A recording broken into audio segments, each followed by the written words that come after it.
It's my first time visiting the UK, and of course, I had to fly British Airways. I flew business into London Heathrow, and I must say, I wasn't really impressed with their business class. Sneak peek of the menu. Again, not bad, but I expected more since the flight was over 6 hours.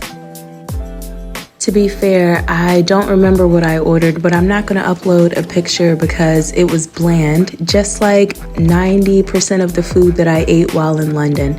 But at least London is beautiful to look at when it's not raining, but more about that later. I was elated that I got to go to the Fitzroy Hotel. Their bar is absolutely beautiful, and trust me, I needed all the liquid courage that I had planned for the adventure ahead. Sometimes we have to walk on the wild side and do things that challenge us. And today, I definitely had a challenge and adventure lined up. After walking through the woods and climbing the stairs, I finally arrived at the Skywire. Hang Loose Adventure is just about an hour outside of London, and they offer an outdoor adventure park. Now I'm personally preparing for 2 adventures for the day. However, they have, I think, 7 different types of adventures that you can choose from. There was a couple that was going in front of me, which kind of helped calm my nerves because, y'all, your girl was nervous. This zip line was high and it was long. So watching how they did them helped me, prepare for what I was about to experience. Just kidding. There was really nothing that could help me to prepare unless I wanted to go up there drunk, which that's a negative. So before I could change my mind, I told them to hurry up and strap me in.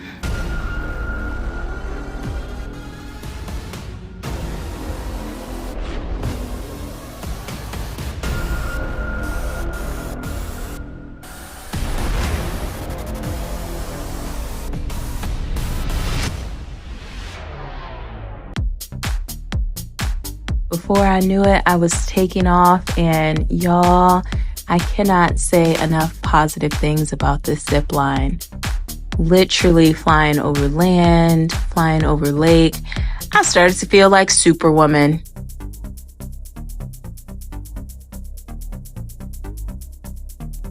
Now, the helmet wasn't janky, but it surely felt real funny on my head, almost coming down, covering my eyebrows, but I understand they don't play about their protection, and I'm glad because almost a minute and a half, 2 minutes later, I was like, okay, when does this thing end?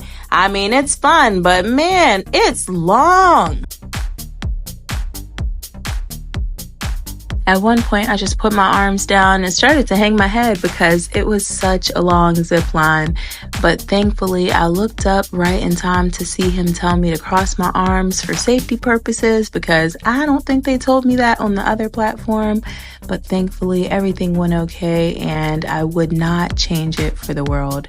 Definitely worth it.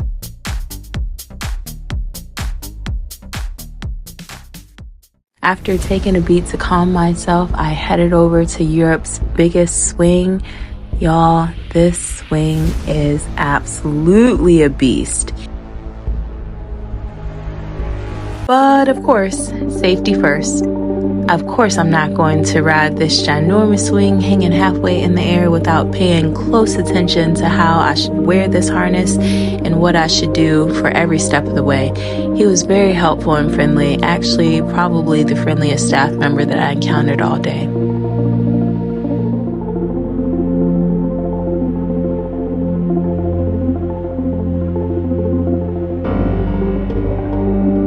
When there's no looking back.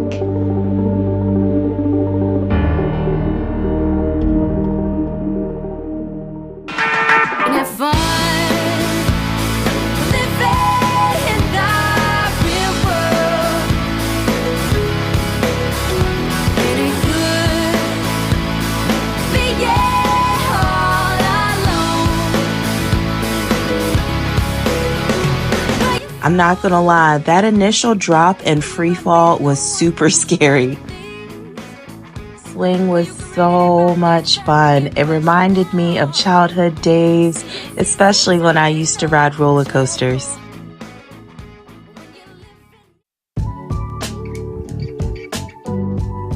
After coming to a stop, it was a beautiful walk to the main office. Man, looking at this land, I really like what they've done with the water park and water challenge, a few high rope challenges, and of course, the giant swing. I was lucky enough to see someone else having a turn right after I left. This seems like the type of adventure you want to do just outside of London, I would highly encourage you to check out their website and book early.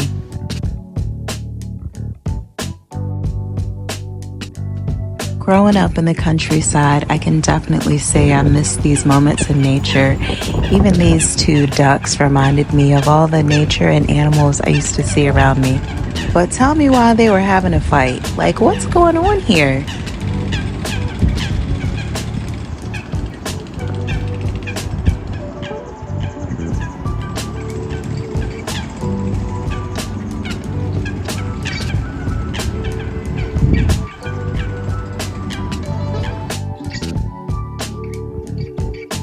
After taking the train back into the city and a quick shower, I hopped on a bus to check out something else I wanted to see in London, but guess what I spotted along the way?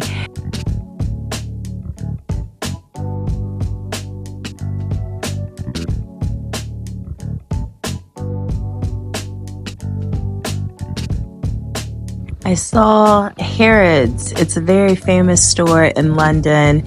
Very overpriced, but if you're into luxury shopping, that's the place to go. Finally, I arrived and security was not playing, but I understand why, because the Sky Garden London is magical. This was definitely a tourist spot, but I get it. It overlooks the river and all of the tallest buildings in London. Definitely a place to check out. From here, I could see the Tower Bridge, which I ended up staying close by, the London Eye, and I'm pretty sure you could see the Big Ben. I just didn't know where to look. I really enjoyed it up here because it reminded me of my favorite bar when I lived in Australia. Unfortunately, the weather was quite overcast and cold that day, but still, definitely worth giving it a visit if you're ever in London. What's a Sky Garden without a garden? So I love this area. Not only did it have kind of a tropical vibe, but it had lots of space and seats for people to sit and just enjoy the nature while also the city.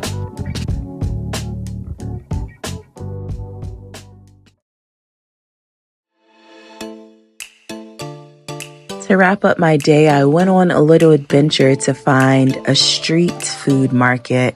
And honestly, it's these type of adventures off the beaten path that help me to discover really the heart of the city, not just the touristy things. This place had so many options, lots of Indian and Turkish food with a few Japanese and Chinese cuisines. I ended up going with Turkish food, but kind of like the rest of the food in London, it was underwhelming, very bland, not a full taste of flavor like I was hoping.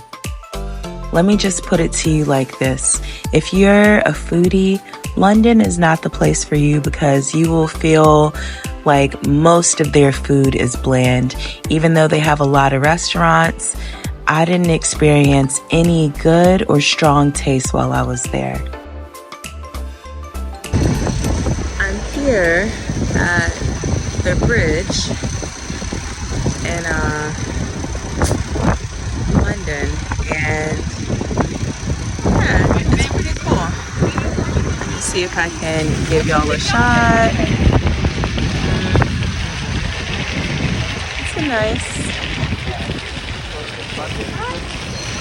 It's definitely a nice view. And right behind me, I'm staying at the Tower Hotel. So I'm hoping they will give me a room of the bridge, but we'll see. Actually, I plan on checking in like right at 3 o'clock because they wouldn't let me check in early. Y'all know how I feel about that. So just an update, I did not end up with the room that had a view of the bridge, and that's okay. What really vexed me was their lack of customer service, where they said that I had to wait until 3 and the room wasn't ready. Well, for this portion of the trip, I actually was with a group, and I had a roommate. She had been in the room since 1 o'clock, and so they just lied to me and did not want me to check in until 3 when realistically the room was ready. So that is a reflection of the quality of the Tower Hotel. Wouldn't recommend it, but nonetheless, I dealt with it. On the group tour, we first went to the palace, and I must say it was lovely. Just look at these gates made out of gold. Camera if you want, but singing in the rain. Always jumping in the puddles too. I hope you. Buckingham Palace actually was really cool and a marvel to behold, but I like this road especially. Not only is it lined with the UK flag, but it's red. So why have a red carpet when you can have a red road leading up to the palace? Oh, check it out. Like a moment earlier, my tour guide had taken off and I couldn't figure out what was going on. I was about 5 or 10 seconds too late because I didn't think to grab my camera, but the king had ridden through with his escort and they were stopping traffic again because guess who's coming through? None other than the Prime Minister. I was able to capture his car, but I think it's really cool how, I don't know, I was a few feet away from royalty and the Prime Minister. Y'all like me have seen videos of those horses biting people and tossing people, so I think it's a great time to look but don't touch. Touring famous sites in London, and just like true London fashion, it's cold and rainy, but the sights are beautiful.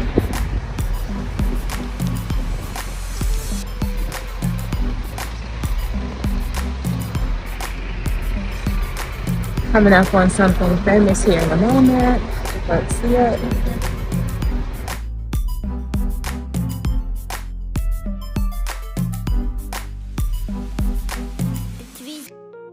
We picked one hell of a day to do the city tour. It was cold and rainy, hours of walking, miles, but thankfully, even with that, it couldn't really take away from all of the famous landmarks that make up the city.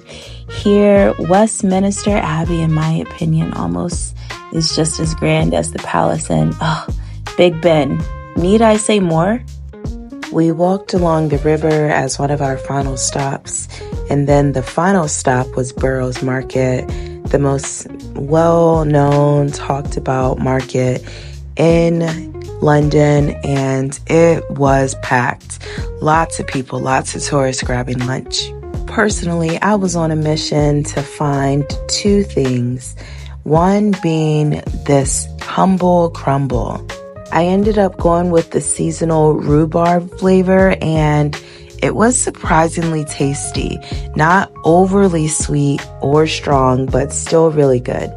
While I was finishing that, I got in line at the Ginger Pig, which is famous for their sausage rolls.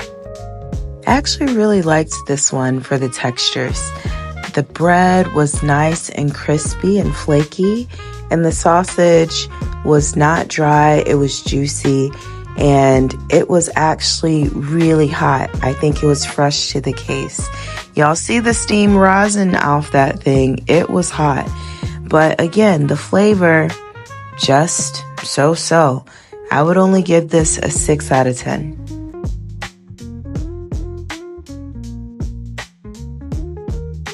On my way out of the market, I passed the infamous chocolate-covered strawberries, and those were some big, juicy-looking strawberries. Just like the line was big and not worth it for me.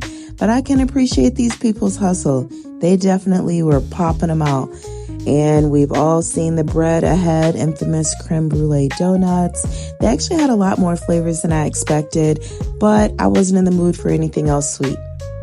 Because I was staying at the Tower Hotel, naturally the tower is beside the hotel, and it looked like it had a fair amount of people going inside, checking out the tower / castle type of space. But after a cold and rainy day, I was just ready to go in for the day and leave it at that. But you can't always get what you want when you are on a group trip. So later on that day, we had a smaller tour in the city, not so much of the touristy things, on the way to dinner. And I really must say this part of the city was really cool. It was nice to see some historical buildings while also seeing the new modern structures up close.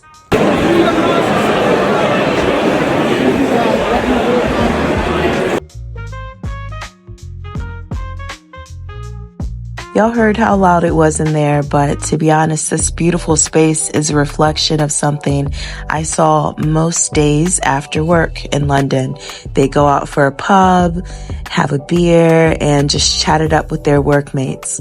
We ended up having Indian food for dinner, but it was nothing great about that place, so on to the next day.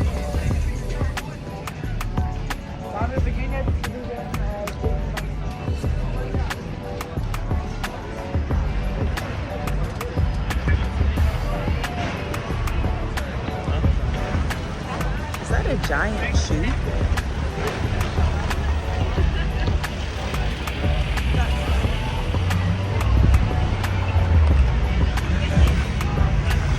Guess what I found in the UK?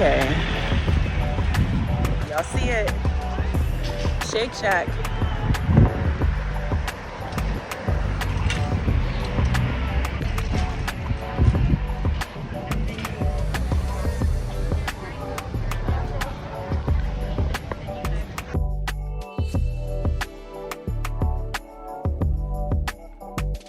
So I ended up in this part of town to go to another market. I was meeting up with an old friend. She's now immigrated to the UK and looks amazing.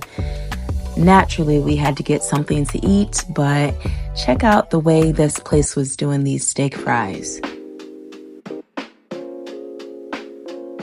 The juiciness that they put on that steak, then with the hot grilled cheese, had my mouth watering. And although it looked good, ultimately it was another disappointment.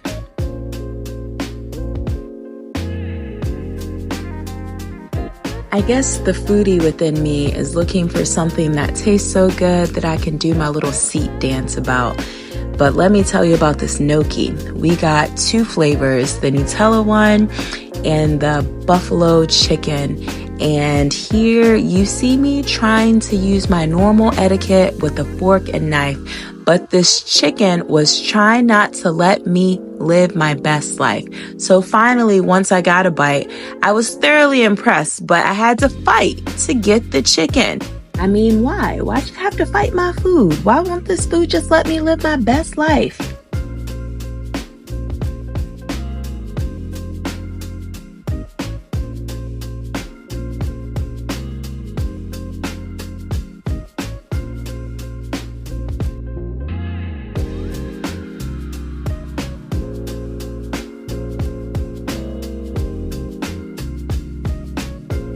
I'm always all smiles whenever I get to see old friends, and man, I totally miss her. We both live in different countries now, but such is the part of being an expat and a global citizen.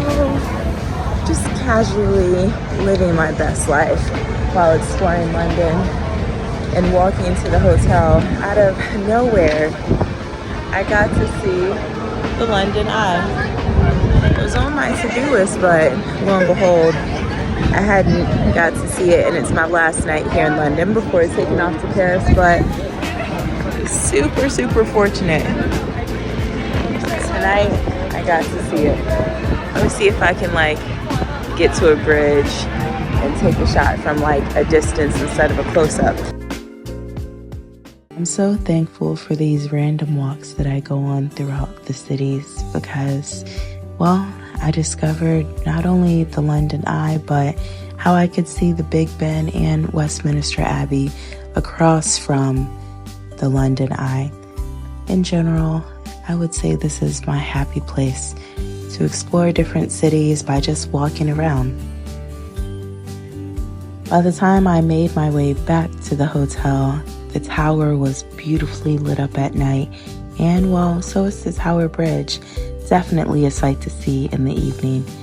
But for now, I need to go to bed because tomorrow morning I'm off nice and early to begin working on my French.